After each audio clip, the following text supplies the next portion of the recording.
نحمدہ و نصلی علی رسولہ الکریم اما بعد۔ آج کے بیان کے اندر انشاءاللہ ہم 3 چیزیں بتلائیں گے۔ ایک چیز تو یہ ہے کہ ایک مسئلہ بتلائیں گے، اور دوسرے نمبر پر جو ہم بتلائیں گے وہ ہے ایک واقعہ، اور تیسرے نمبر پر ایک ایسا وظیفہ بتلائیں گے جس کے اندر حضور صلی اللہ علیہ وآلہ وسلم کی زیارت کا وظیفہ ہے۔ پہلے نمبر پر ایک مسئلہ بیان کرتے ہیں کہ آپ صلی اللہ علیہ وآلہ وسلم کی مبارک احادیث مبارک ہے، ترمذی کی کتاب کے اندر بھی ہے کہ آپ صلی اللہ علیہ وسلم نے نماز کے اندر بلند آواز سے آمین کہا، اور اس سے آگے ایک یہ بھی حدیث آتی ہے کہ آپ صلی اللہ علیہ وآلہ وسلم نے آہستہ آواز سے آمین کہا۔ اور ایسے مسئلے کو کہتے ہیں منصوص متعارض، یعنی یہ ایسے مسئلے ہیں جن کے کرنے کا حکم بھی ہے اور نہ کرنے کا حکم بھی ہے، حق میں بھی ہے اور رد میں بھی ہے۔ یہ ایسے مشکل مسائل ہیں، ان کے اندر ہم کیا کریں گے؟ تو اس کے اندر پہلی بات تو یہ آتی ہے کہ آپ صلی اللہ علیہ وسلم نے اونچی آواز سے آمین کہا، دوسری حدیث کے اندر آتا ہے آپ صلی اللہ علیہ وسلم نے آہستہ آواز سے آمین کہا۔ اس مسئلے پر ہم کیا کریں گے؟ اب آگے ہی ایک حدیث آتی ہے کہ آپ صلی اللہ علیہ وسلم نے بلند آواز سے اتحیات پڑھی، تو ہم تو بلند آواز سے نہیں پڑھتے، لیکن یہاں پر جو آپ صلی اللہ علیہ وسلم نے بلند آواز سے کہا، اس پہ کیا چیز ثابت ہوتی ہے؟ اس میں یہ چیز ثابت ہوتی ہے، بلند آواز سے کہنے کا یہ مقصد ہے کہ آپ صلی اللہ علیہ وسلم کا کہ صحابہ کرام کو بتلانا مقصود تھا کہ میرے صحابہ میں یہاں پر کچھ کہتا ہوں خاموش نہیں رہتا، اور جب صحابہ کو یہ معلوم ہوگا تو اس کے بعد آپ صلی اللہ علیہ وسلم آہستہ کہنے لگے۔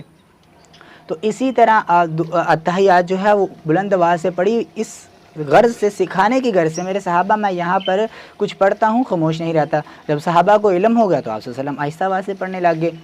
اور دوسرے نمبر پر ایک آگے یہ بھی حدیث مبارک آتی ہے کہ آپ صلی اللہ علیہ وآلہ وسلم نے کھڑے ہو کر پیشاب کیا، جبکہ آپ حضرات یہ چیز کو جانتے ہیں، کھڑے ہو کر پیشاب کرنے کی کئی وعید بھی بتلائی ہے، کئی سخت احادیث مبارکہ بھی ہے، لیکن یہاں پر کھڑے ہو کر پیشاب کیا، اس کی چند وجوہات ہیں۔ پہلی وجوہات تو اس کے اندر یہ ہو سکتی ہے کہ آپ صلی اللہ علیہ وسلم کے گھٹنے مبارک کے اندر تکلیف تھی۔ وجوہات اس کے اندر یہ ہو سکتی ہے کہ آپ صلی اللہ علیہ وسلم کی قبر مبارک کے اندر تکلیف تھی، تو اطباء نے منع کیا تھا کہ اگر آپ بیٹھ کر پیشاب کریں گے یا اگر آپ کھڑے ہو کر پیشاب کریں گے تو کمر کی جو تکلیف ہے وہ ختم ہو سکتی ہے۔ اور تیسری وجوہات یہ ہے کہ یہ مسئلہ جو ہے وہ باہر کا ہے، اور باہر کے جو صحابی راوی ہیں وہ مغیرہ بن شعبہ اور حضرت ابو ایوب انصاری ہیں۔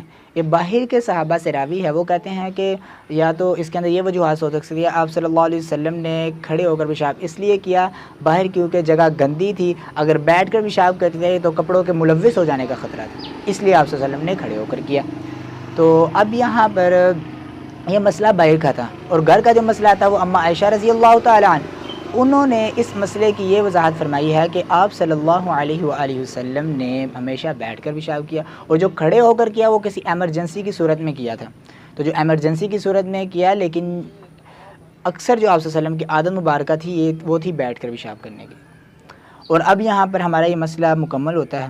اب ہم آتے ہیں اپنے واقعے کی طرف کہ ایک مولانا رومی رحمہ اللہ کا یہ واقعہ آتا ہے کہ وہ چادر اوڑھ کر بیٹھے ہوئے تھے، تو ایک شخص آیا، نوجوان طالب علم آیا اور آ کر کہنے لگا کہ حضرت میں نے ایک شخص سے ایک کلام سنا ہے تو مجھے اس کلام کی سمجھ نہیں آئی۔ کہنے لگا کہ اللہ کا قرب حاصل کرنے کے لیے چوری کرنی پڑتی ہے اور حرام پینا پڑتا ہے۔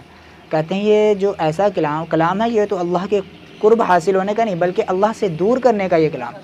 تو کہنے لگے تو آپ کی بات تو وجہ ہے، لیکن اس الفاظ کو ظاہری آنکھ سے نہیں بلکہ دل کی آنکھوں سے دیکھو کہ اس کے اندر کیا وضاحت آتی ہے کہ اللہ کا قرب حاصل کرنے کے لیے کیا کرنا پڑتا ہے؟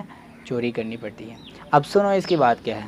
اس کی بات یہ ہے کہ اللہ کا قرب حاصل کرنے کے لیے چوری کیا کرنی پڑتی ہے؟ عبادت کرو خلوت میں جا کر، چوری کر کے عبادت کرو جب تمہیں کوئی نہ دیکھ رہا ہو۔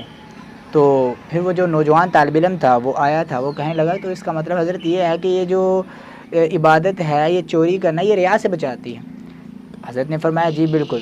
اور دوسرا جو عمل تھا وہ یہ تھا کہ جو حرام پیو، حرام کے بارے میں اس کے اندر یہ بات تھی کہ جب غصہ آتا ہے، غصہ کرنا حرام ہے اور اس کو پینا نبیوں کی سنت ہے، تو کہا کہ غصے کو پیو اس لیے کہ نبیوں کی سنت ہے۔ آپ صلی اللہ علیہ وسلم نے کئی موقع پر برداشت کی۔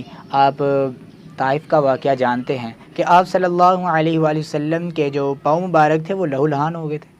آیا فرشتہ اور آ کر کہنے لگا یا رسول اللہ صلی اللہ علیہ وسلم اجازت دیں دونوں پہاڑوں کو آپس میں ملا کر اس بستی کو نیست و نبود فرما دیں۔ لیکن آپ صلی اللہ علیہ وسلم نے اس وقت ان کو منع فرما دیا.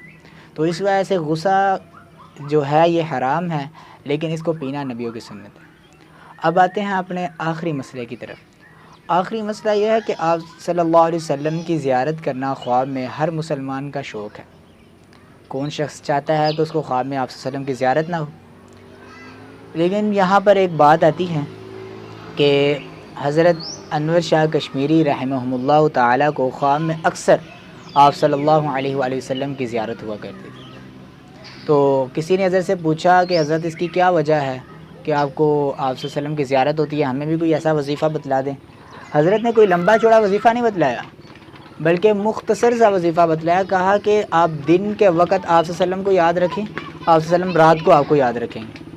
اب وہ دن کے وقت یاد رکھنا کیا ہے کہ آپ صلی اللہ علیہ وآلہ وسلم پر کثرت کے ساتھ درود مقدس پڑھا جائے. اگر آپ دن میں کثرت کے ساتھ رسول اللہ پر درود پڑھیں گے تو انشاءاللہ، اس لیے کہ آپ دن میں آپ صلی اللہ علیہ وسلم کو یاد رکھ رہے ہیں، آپ صلی اللہ علیہ وسلم رات کو آپ کو یاد رکھیں گے. اللہ رب العزت سے دعا ہے جو کچھ کہا سنا اس پر عمل کرنے کی توفیق عطا فرمائے. وما علینا الا البلاغ.